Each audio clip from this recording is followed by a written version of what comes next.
29 tons మాత్రమే, ±5%.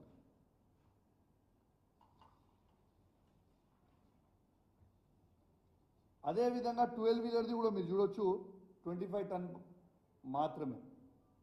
This is RTA act rules ప్రకారం. ఇదిగోండి పేపర్ ర్యాలీ ఇంత పెద్ద పెద్దగా వస్తుంది. మామూలు మత్తులో రవాణా శాఖ అధికారులు. దీంట్లో news Telangana reporter Sampath, if I'm not wrong తన పేరు సంపత్, తను ఏప్రిల్ 18 రోజు ఆర్టికల్ రాసిండు. మళ్ళా న్యూస్ తెలంగాణలో మే 27 కూడా రాసిండు. తను రాస్తే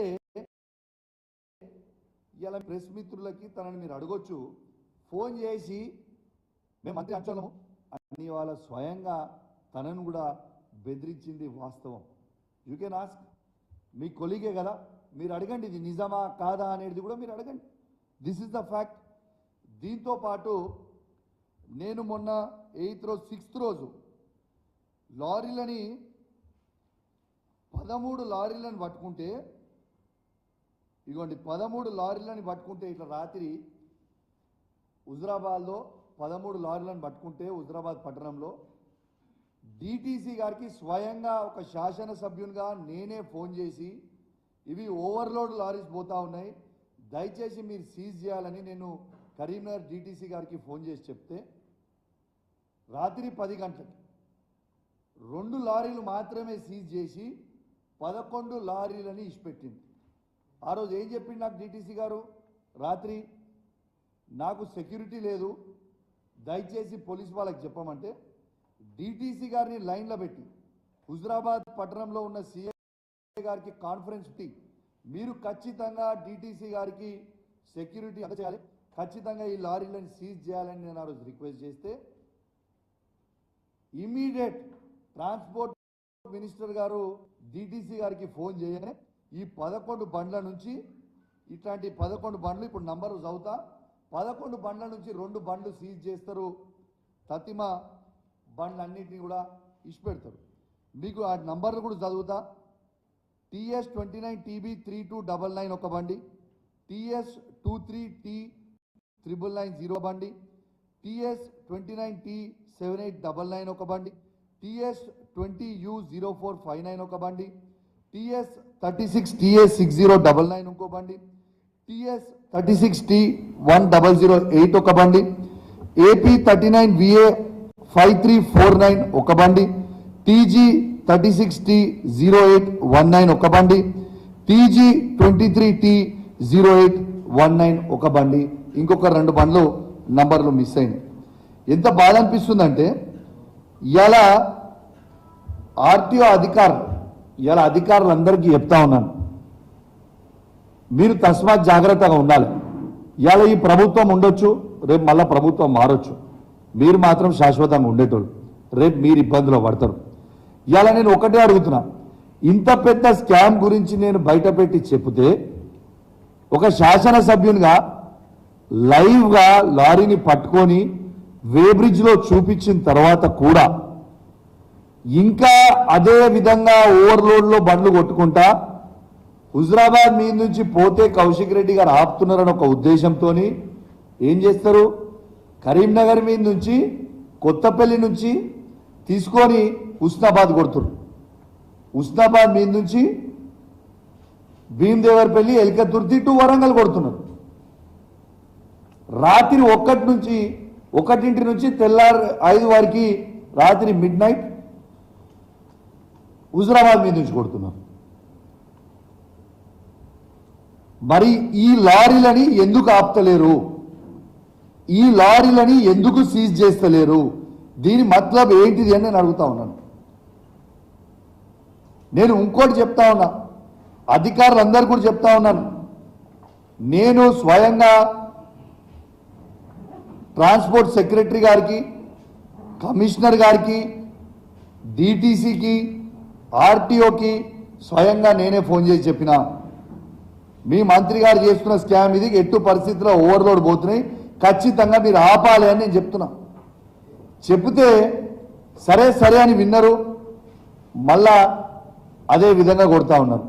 నేను అధికారులందరూ కూడా చెప్తా ఉన్నాను, మీరు మంత్రి గారి ప్రెషర్కి లొంగి పనిచేస్తే మీరు చేసే డ్యూటీ ఎన్టీపీసీ నుంచి తీసుకొని ఏ రూట్లో అయినా ఖమ్మం వరకు మా బీఆర్ఎస్ పార్టీ కార్యకర్తలు మీ డ్యూటీ చేస్తాం.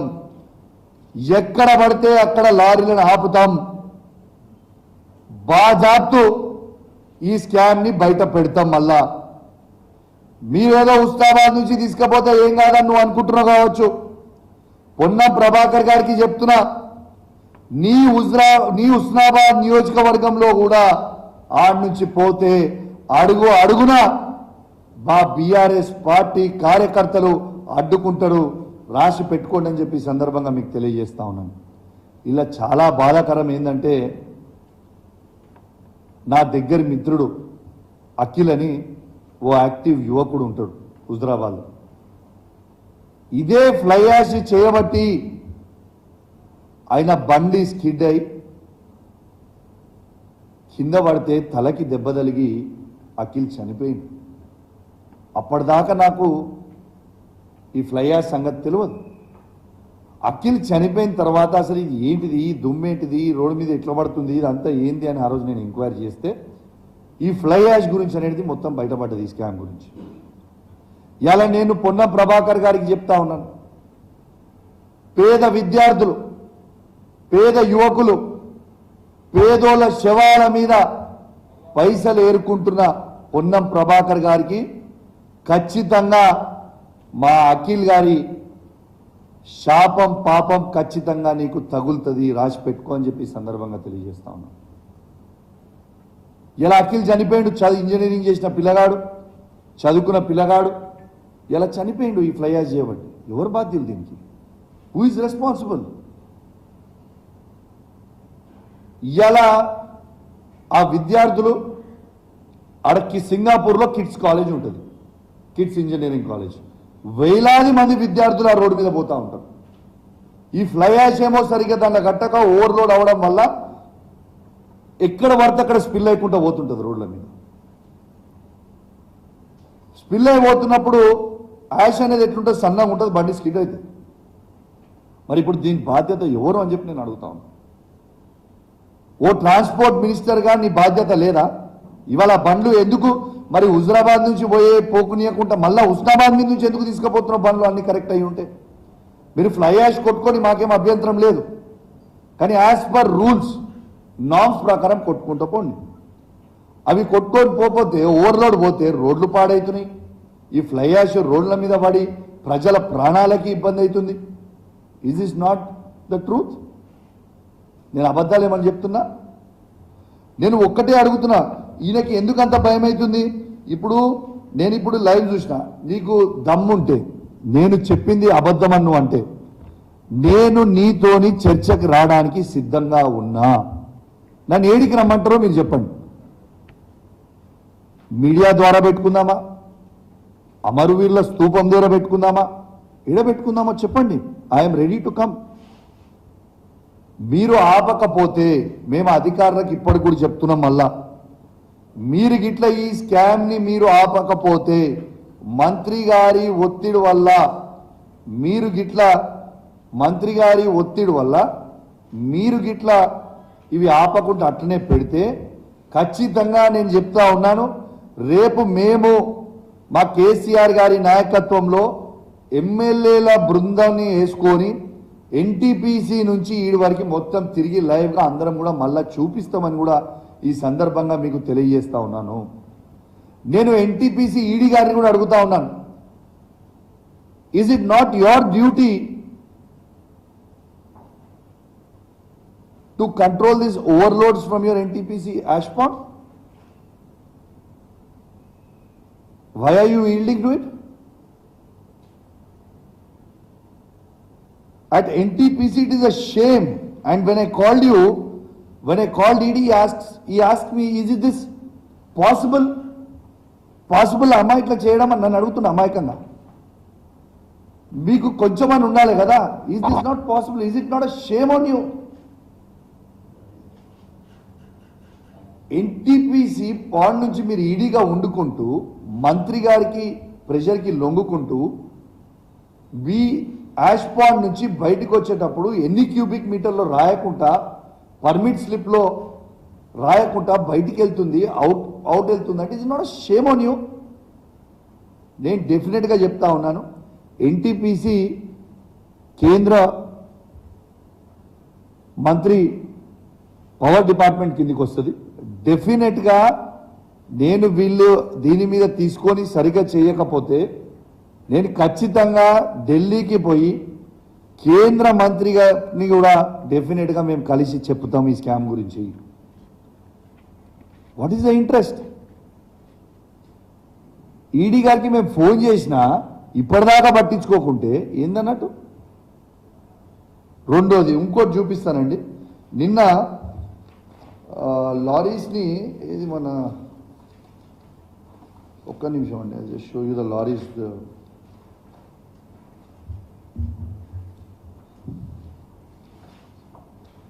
సరే మీకు నా ఫోన్లో చూపిస్తాను.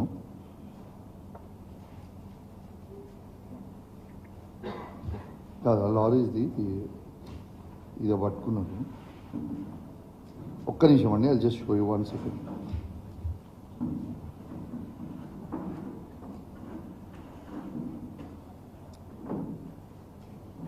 ఈ లారీస్ నిన్న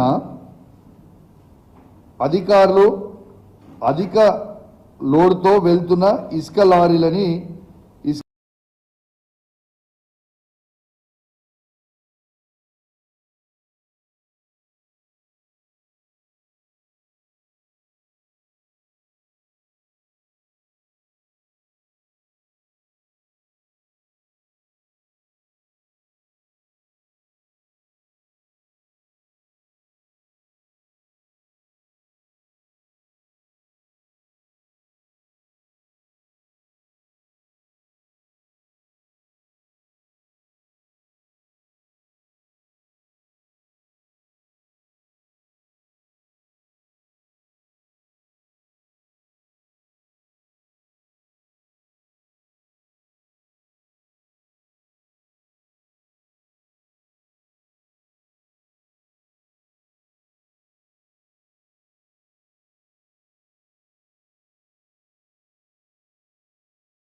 దమ్ముంటే ఇది యావత్ తెలంగాణ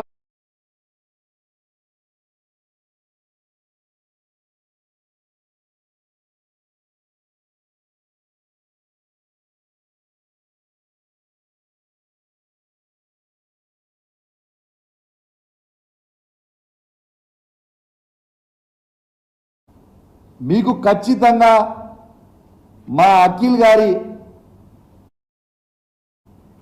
పాపం ఖచ్చితంగా నీకు తగులుతుంది, రాసి పెట్టుకో అని చెప్పి సందర్భంగా తెలియజేస్తా ఉన్నా. అని తెలియజేస్తూ ఇప్పటికైనా కూడా అధికారులని నేను డిమాండ్ చేస్తా ఉన్నా, దయచేసి ఇవి వెంటనే ఆపండి. ఇది మీరు వెంటనే ఇంకొక 3-4 డేస్లో కూడా ఇట్లనే లారీలు నడిచినాయి అంటే మాత్రం it will be a serious issue. ఇంకా రేపు లా అండ్ ఆర్డర్ అదుపు తప్పితే దీనికి బాధ్యులు మేము కాదు, ప్రజలు గారు. దీనికి బాధ్యులు ట్రాన్స్పోర్ట్ మినిస్టర్ గారు, దీనికి బాధ్యులు డిటిసిలు, దీనికి బాధ్యులు ట్రాన్స్పోర్ట్ కమిషనర్ గారు, ప్రిన్సిపల్ సెక్రటరీ గారు, ఆర్టీఓలే అవుతారు. ఎందుకంటే ఓ 3-4 డేస్ తర్వాత మీరు ఇంకా దీన్ని సదురుకోకపోతే ఎక్కడికక్కడ మా బీఆర్ఎస్ పార్టీ కార్యకర్తలు అడ్డుకుంటారు. మీరు చేసే డ్యూటీ మా కార్యకర్తలు చేస్తారని చెప్పి కూడా ఈ సందర్భంగా అధికారులకు కూడా హెచ్చరిస్తూ ఖచ్చితంగా దీన్ని వెంటనే ఆపాలే. దీన్ని ఆపాలంటే నేను పనికి ఆపమంటలేను. As per norms, as per rules ప్రకారం పోవాలి తప్పితే మంత్రి గారికో జేబులు నింపడానికి కాదు. రోజుకి 300 లారీలు అంటే రోజుకి 50 లక్షల రూపాయలు సంపాదిస్తూ ఉన్నాడు. ఇదానే వచ్చిన 6 నెలల్లో మీరు ఇదే ట్రాన్స్పోర్ట్ మినిస్టర్ గారి మీద ఎన్ని అలిగేషన్స్ అండి? 6 నెలలు కాలే. ఒకసారేమో అధికారులకు ఫోన్ చేసి బెదిరిస్తాడు.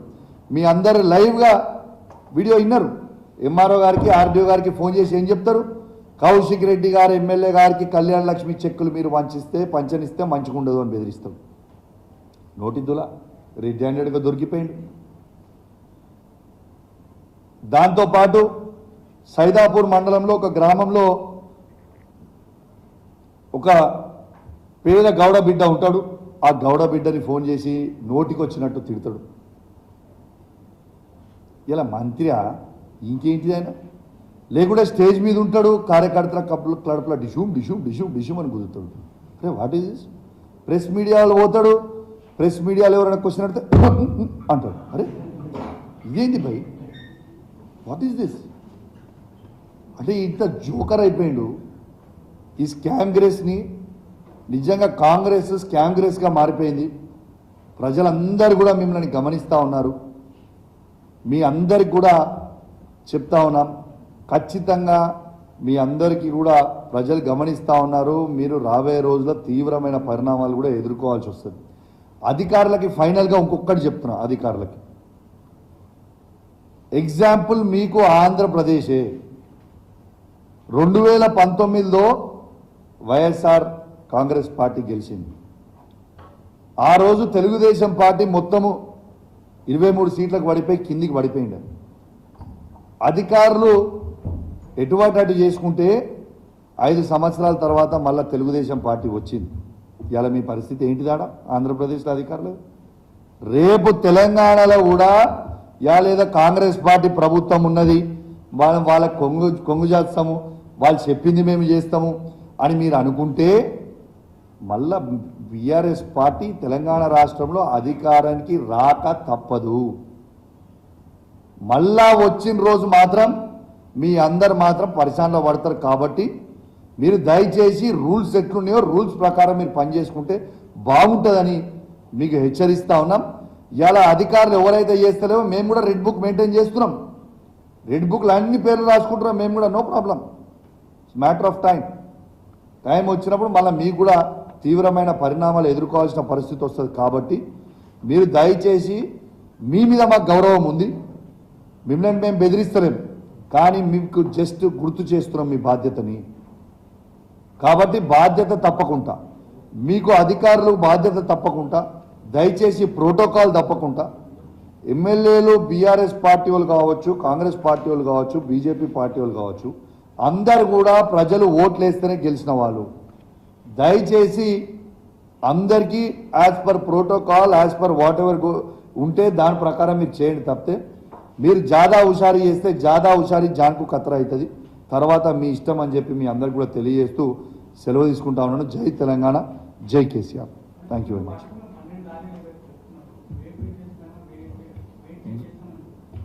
ఎస్,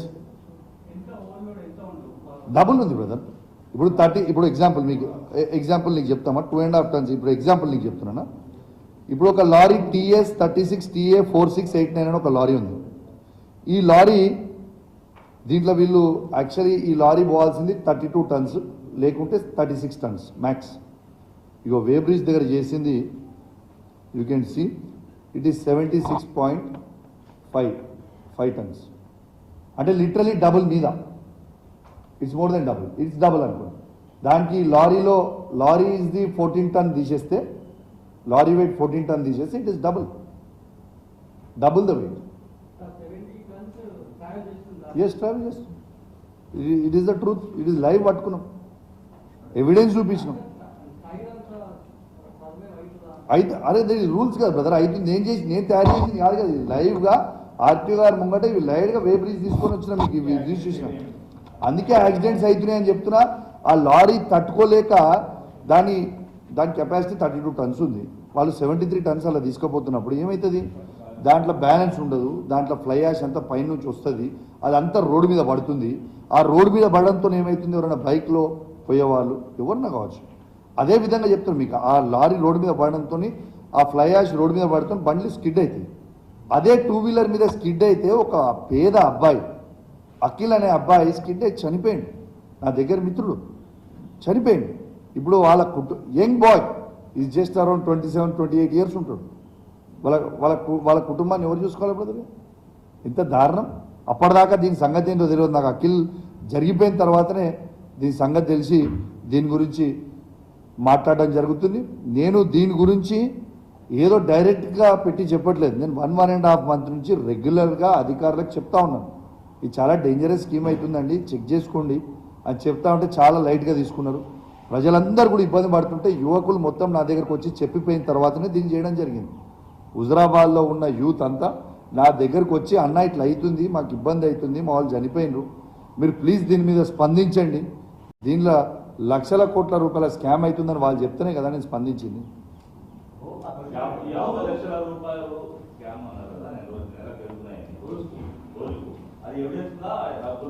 బ్రదర్ క్యాష్ తీసుకున్న దానికి ఎవిడెన్స్ వీడియోలు ఉంటాయి బ్రదర్ మీ క్యాల్కులేషన్ సింపుల్గా చెప్పినా నీకు సింపుల్ క్యాల్కులేషన్ నేను ఎక్కువ చెప్పచ్చిందానా 25,000 to 30,000 రూపీస్ పోతుంది దేనికి ఒక్క లారీకి 32 టన్స్ ఆర్ 36 టన్స్ దీనికి డబుల్ పోతుంది అనుకో అదనపు 30,000 రూపీస్ మిగులుతున్నాయి కదా ఆ 30,000 ఇంటూ 300 లారీస్ ఎవ్రీడే పోయేది 90 lakhs అవుతున్నాయి 50 కూడా కాదు 90 lakhs కానీ ఆ 40 lakhs వీళ్ళకపోతున్నాయి ఆ 40 lakhs వీళ్ళకపోతున్నాయి 50 lakhs డైరెక్ట్ మంత్రికి పోతున్నాయి ఈ మంత్రి గారి కలెక్షన్ బాయ్ పేరు కూడా చెప్తున్నా నీకు పొన్నం ప్రభాకర్ గారి అన్న కొడుకు అనూప్ గారు నేను చెప్పేది అబద్ధం అయితే చందు మీరు మీడియా ఉంది లైవ్ నువ్వు ఇప్పుడు కూడా నేను ఆ రోజు పట్టుకున్న రోజు రెడ్ హ్యాండెడ్ కూడా చెప్పిన చందు గారు లైన్గా 100 లారీలు ఆగినాయి నేను హుజరాబాద్ ఆపిన రోజు ఆర్టీఓ గారు ఆ రోజు శ్రవంతి అని ఆర్టీఓ గారు అనుకో ఎంవీఐ కరీంనగర్ వచ్చిండ్రు సీజ్ చేసి పోయినరు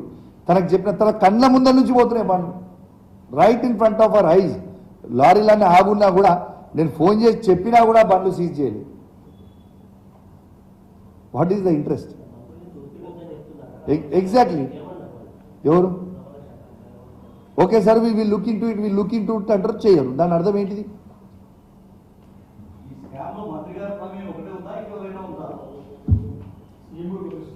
ఇవాళ సీఎం నాయకత్వంలో రేవంత్ రెడ్డి గారు ప్రభాకర్ గారికి పోతుందన్నట్టే కదా వాట్ ఎల్స్ దీంట్లో అనేది ఏముంటుంది సార్ డెఫినెట్ కదా ముఖ్యమంత్రి ఈజ్ ద బాస్ సీఎం గారి నాయకత్వంలో ఇద్దరు పంచుకుంటున్నారేమో ఇద్దరు అందుకే ఎవరు దాంట్లో స్పందిస్తలేరు లేకుంటే మంత్రిది ఇంత పెద్ద స్కామ్గా నేను చెప్పినా మొత్తం దేశమంతా చూసిన తర్వాత ఇప్పుడు ఏమైపోయింది ఇది ఆర్పీ ట్యాక్స్ అయిపోయింది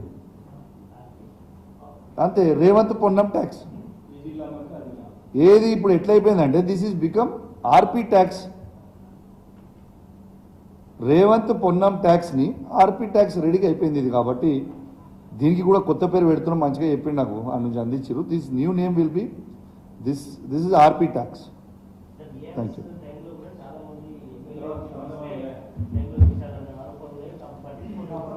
బ్రదర్ దీనికి కూడా ఆన్సర్ చెప్దాం బాబు మీ ఒక్క నిమిషం ఇది కూడా చెప్దాం మీరు ఉష్కేది కూడా నీకు చెప్తున్నా 10 years 2004 to 2014 కాంగ్రెస్ ప్రభుత్వం ఈ శాండ్ మీద గవర్నమెంట్కి వచ్చిన ఆదాయం ఎంతండి 47 crores per annum total Andhra Pradesh ఇలా తెలంగాణలో కేసీఆర్ గారు ముఖ్యమంత్రి అయినప్పుడు పర్ ఇయర్ ఎంత అండి 5,700 crores అంత ట్రాన్స్పరెంట్గా పనిచేసినాం. ఇక దీనికే మీ ఆన్సర్, ఇంకా దీనికంతే పెద్ద ఆన్సర్ ఇది ఉండదు. Thank you very much.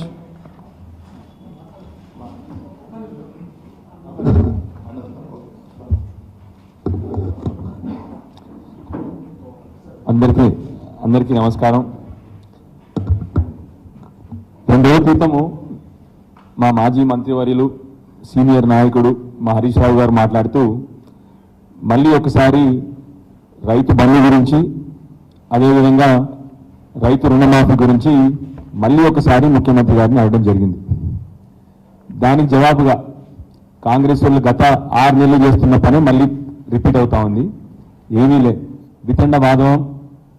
వితండవాదం మనం ఎస్ అంటే నో అనాలి, నో అంటే ఎస్ అనాలి.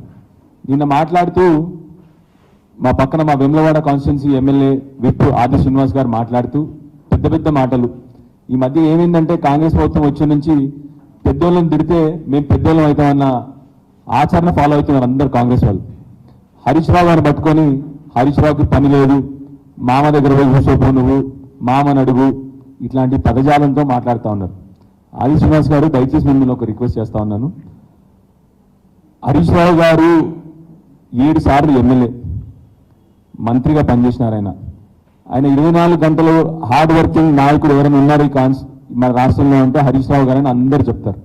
మీకు పక్కనే సిద్దిపేట కాన్స్టిట్యున్సీ కూడా, మీరు కూడా చాలా ఆయన దగ్గర నుంచి నేర్చుకోవాల్సిన విషయాలు ఉన్నాయి మీకు కూడా. ఆయన్ని పట్టుకొని ఇష్టం వచ్చిన మాటలు. హరీష్ గారు ఏమన్నారు? రుణమాఫీ ఎక్కడ, రైతు బంధు ఏమైంది? మళ్ళీ వర్షాకాలం సీజన్ వచ్చింది, ఎవరికన్నా ఒక్కరికన్నా ఇప్పటి వరకు రూపాయి రైతు బంధు వచ్చిందా అని హరీష్ గారు అడిగింది. దానికి మీరు ఏమన్నారు? రాజీనామా లెటర్ అడిగి పెట్టుకోండి.